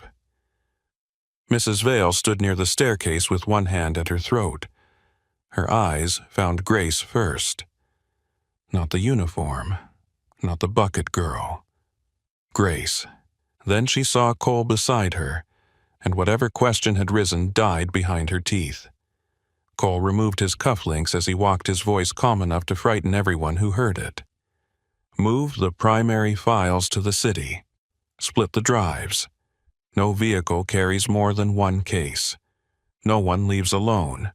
No one calls home. Men scattered.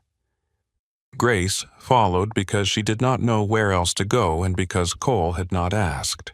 He simply moved through the house with the certainty of a man the world had been trained to follow. At the foot of the stairs, Mason caught up. "I want her in a secured room." Grace stopped. Cole stopped too. "No," she said. Mason's eyes narrowed. "I was not asking you.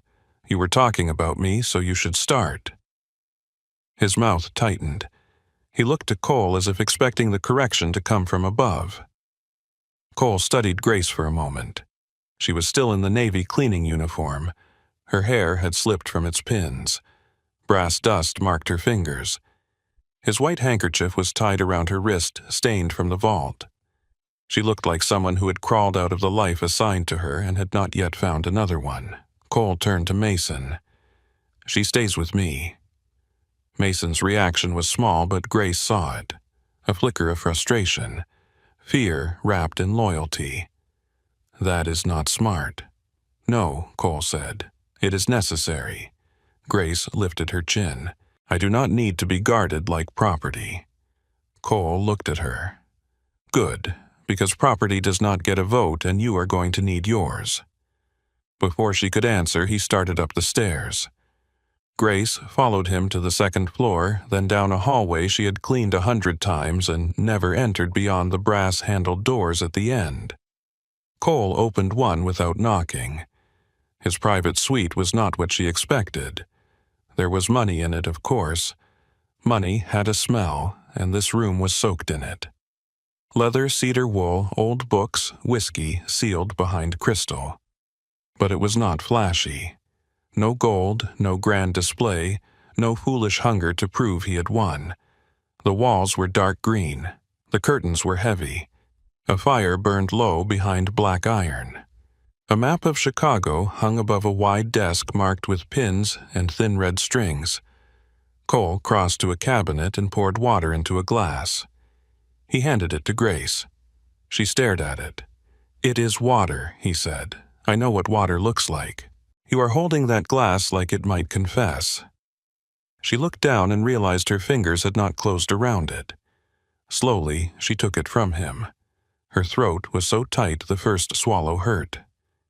Cole moved to the desk and began emptying his pockets. Phone, knife, a second phone. His father's signet ring which he had not put back on.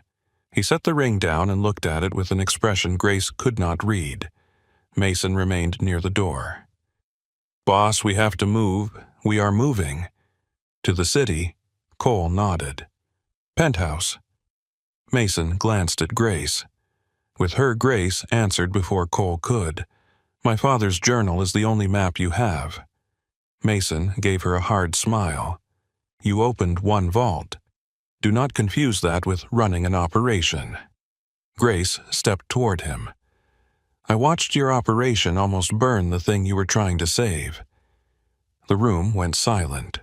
Mason's face turned dangerous. Cole did not intervene right away. He watched her, and Grace understood with a jolt that he was letting her decide how much of herself to reveal. She looked at Mason and lowered her voice. "You do not have to like me. You do not have to trust me. But if Victor Cross has my father inside a security system Aaron Holloway was forced to build, then every guard, every gun, every route you trust may already be part of a trap. You need me because my father taught me how his mind works before men like you ever learned his name." Mason's jaw flexed. "Men like me." "Yes," Grace said. "Men who think force is the same thing as understanding." Cole's mouth moved faintly, not quite a smile. Mason saw it and looked even less pleased. "Fine," he said. "She reads the book. We keep her breathing." Cole nodded once. Progress. Grace looked between them. "I am standing right here." "I know," Cole said. The way he said it made heat climb her neck. Not because it was soft. It was not. It was the opposite. It was a tension with weight. For months, nobody had noticed when she entered a room, unless she carried something they wanted. Now, Cole Bennett's awareness moved over her like a hand, and she hated the part of herself that did not hate it enough. A knock came at the door. A guard stepped in with a black wool coat and a folded bundle of clothes. Cole took them, then turned to Grace. "You cannot walk out dressed like staff." Grace looked down at the uniform, the same one she had worn while polishing the railing outside his library, the same one she had worn kneeling beside spilled coffee, the same one that had made powerful men forget she had ears, eyes, a past, a purpose. For a moment, she did not want to take it off. It had been camouflage. It had kept her alive. Cole seemed to understand something of that because he did not push the clothes into her hands. He laid them on the back of a chair. "There is a bathroom through there. Change if you want. If you do not, we find another way." That almost made her angrier than an order would have. Choice was hard when a person had learned to survive by not needing it. Grace picked up the clothes and went into the bathroom. The door closed behind her with a soft click. The room was larger than her old bedroom in Cincinnati. Marble sink, brass fixtures. a mirror so clean it felt accusatory. She set her father's journal on the counter and unbuttoned the uniform with fingers that suddenly trembled. When the navy dress slipped from her shoulders, she stood still. On her wrist, Cole's handkerchief was still tied over the marks Mason had left. She loosened it carefully. The skin beneath was red, not broken. She turned her arm under the light and thought of her father's hands in the photograph. Older, thinner, still working. Grace pressed her fist to her mouth. No, not here. Not in Cole Bennett's bathroom with armed men outside and Victor Cross whispering through phone lines. She breathed until the tears retreated. The clothes Cole had provided were simple. Black trousers, soft sweater, warm coat. Not a disguise for a party. Not yet. Just something clean. Something that did not belong to the servant she had pretended to be. When she returned, Mason was gone. Cole stood at the desk with a phone to his ear. No mistakes, he said. If Davis and Kern are alive, I want them found. If they are dead, I want to know who touched them. And if they ran, I want the road closed before they remember how to pray. He ended the call. Grace walked to the desk and opened her father's journal. Cole watched her but said nothing. That silence was better now. Not empty. Waiting. She turned pages until she found the Marlowe Bank drawings again. Under the brighter desk lamp, new details surfaced. Tiny cross-hatching around the elevator shafts. A repeated spiral beside what looked like a mechanical locking corridor. Her father had used 3 line weights, one for structure, one for movement, one for warning. Grace took Cole's pencil and began marking the margins. Cole came to stand across from her. Tell me. She did not look up. There are at least 3 lower levels beneath the bank. The first is probably public service. Storage, old mechanical rooms, maybe event infrastructure. The second is controlled access. See these spiral marks. That means rotating barriers or timed doors. And the third, Grace's pencil stopped. The lowest sketch was not drawn like a room. It was drawn like a watch case. Circular, layered, designed to hold pressure evenly from every side. The third is where he is, she said. Cole's eyes dropped to the page. How do you know? Because it is the only place on the drawing where the mechanism is built inward instead of outward. Cole waited. Grace touched the center of the circle. It is not designed to keep people from entering. It is designed to keep one person from leaving. The room seemed to grow colder. Cole leaned both hands on the desk. His sleeves were rolled again, exposing his forearms. A faint cut crossed one knuckle. Grace remembered the red water in the conservatory sink. You said kill switch. I said there may be one. Is there? Grace turned the page.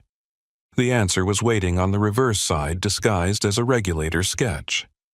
A narrow line ran from a chamber wall to a symbol that looked like a heart split by a gear. Her stomach tightened. Yes. Cole looked at her face and understood before she spoke. Tied to him. She nodded. Maybe pulse, maybe body heat, maybe a pressure plate under his chair. My father would have been forced to build it, but he would have hidden a weakness somewhere. Where Grace scanned the page, I do not know yet. Cole was quiet. Then he said, You will. It should have sounded like pressure. Somehow it sounded like certainty. Grace looked up at him. Do not make me into a miracle because I opened one door. I am not. You are. No, Cole said. I am making the only rational assessment available. 30 experts failed because they looked at your father's work like thieves. You look at it like blood. The words struck hard. Grace closed the journal halfway. You keep saying things like that. Like what? Like you understand loss. Cole looked towards the fire. For a while, only the wood cracked. My mother died when I was 9, he said. My father told me the funeral was not the place for tears. He said grief was only useful if you could turn it into memory, and memory was only useful if you could turn it into strategy. Grace stared at him. That is a terrible thing to tell a child. Yes, he said it without defense. Grace's anger lost its footing for a second. Cole picked up his father's ring from the desk and turned it between his fingers. Patrick Bennett believed love made men careless, so he removed as much of it from this house as he could and called what remained discipline. Did you believe him? Cole's gaze returned to her. For a long time. And now his thumb moved over the wolf crest. Now I have a cleaning girl in my office who opened his untouchable vault because her father hid a song inside it. Grace's breath caught. The space between them thinned. Cole set the ring down. Now I am reconsidering several things. A knock came before either of them could move. Mason entered without waiting. The city route is clear. South Post is empty. Davis is dead near the service road. Kern is gone. Cole's face closed. Cross. Looks like it. Davis had his throat cut. Clean work, no panic. Grace gripped the back of the chair. Mason saw it. This is why we do not go in blind. Grace looked at him. I am not blind. No, Mason said. You are emotional. Her eyes flashed. Cole's voice came sharp. Enough? Mason looked at him. She is. That does not make her weak, but it makes her predictable if she lets Cross pull the right string. The words hurt because they were not entirely wrong. Grace looked down at the journal at the lines her father had left for her at the hidden cage beneath Chicago. Cole turned to Mason. Bring the car. Mason left. Grace closed the journal and picked it up. Cole watched her hands. You can still walk away from my part of this, he said. She laughed once softly and without humor. And go where? Back to the room with the cot. Back to Cincinnati. Back to pretending my father is a ghost because that hurts less than knowing he is waiting. That is not what I meant. I know what you meant. She stepped closer. You are trying to find the line where my choice ends and your protection begins. Cole did not deny it. Grace lifted the journal between them. This is my line. His eyes held hers.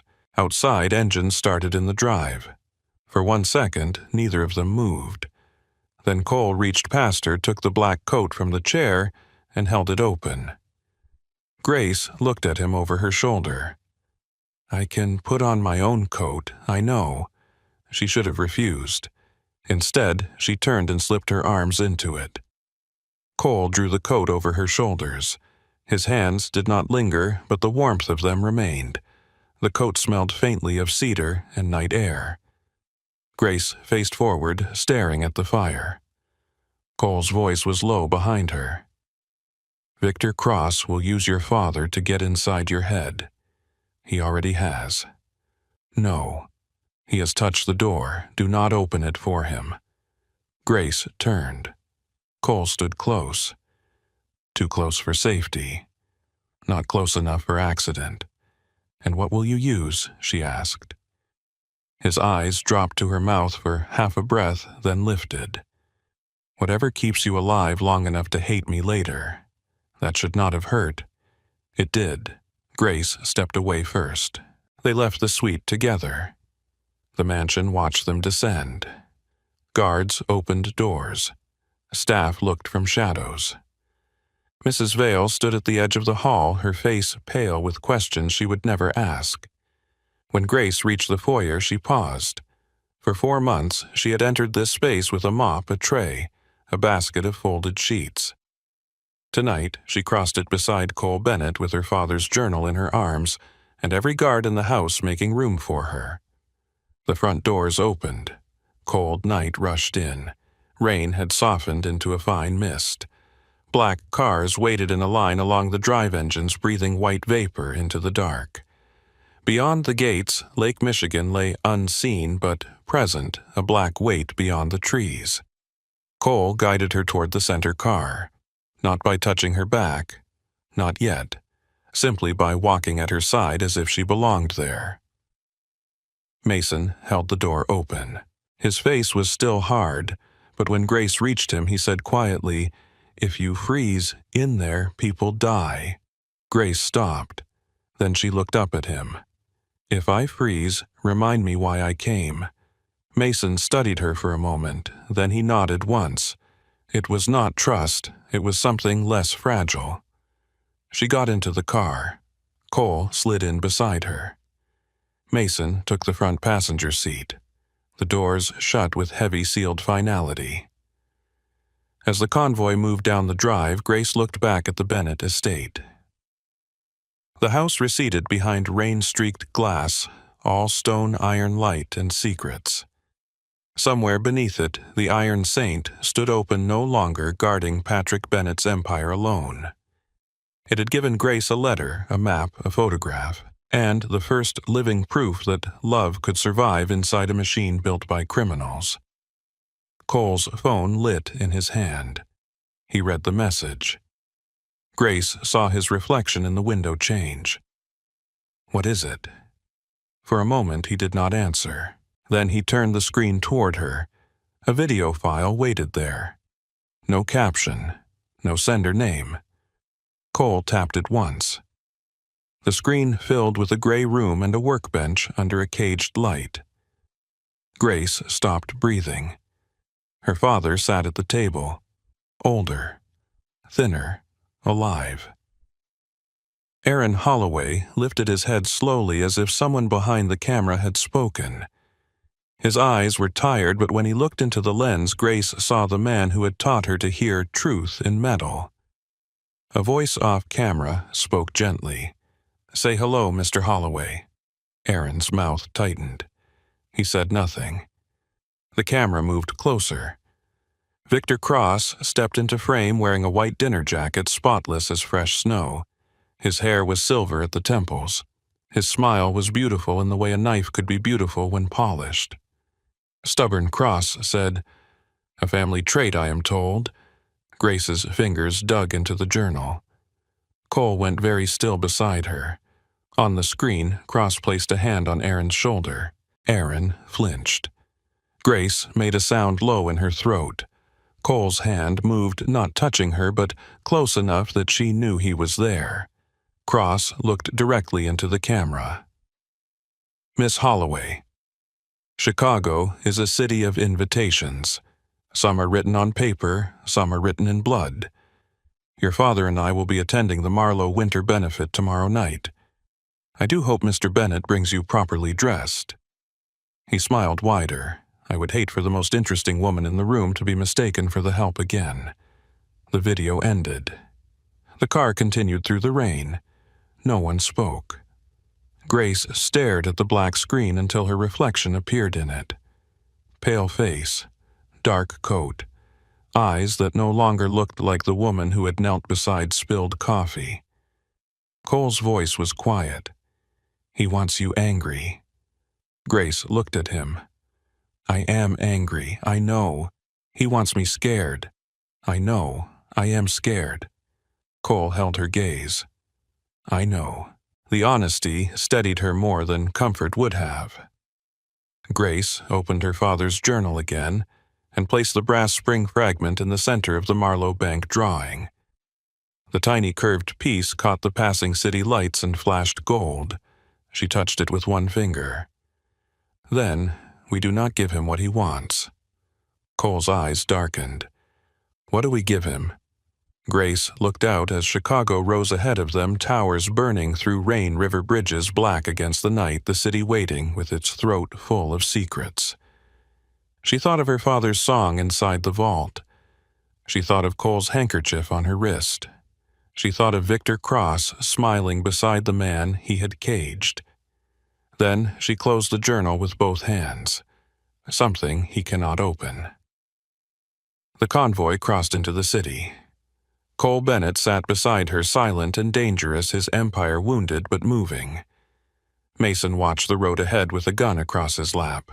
Grace held the map to her father's prison and listened to the rain strike the windows like 1,000 tiny clocks counting down. By the time the car turned toward Cole's penthouse above the river, Grace had stopped trembling. Not because the fear was gone, because it finally had somewhere to go.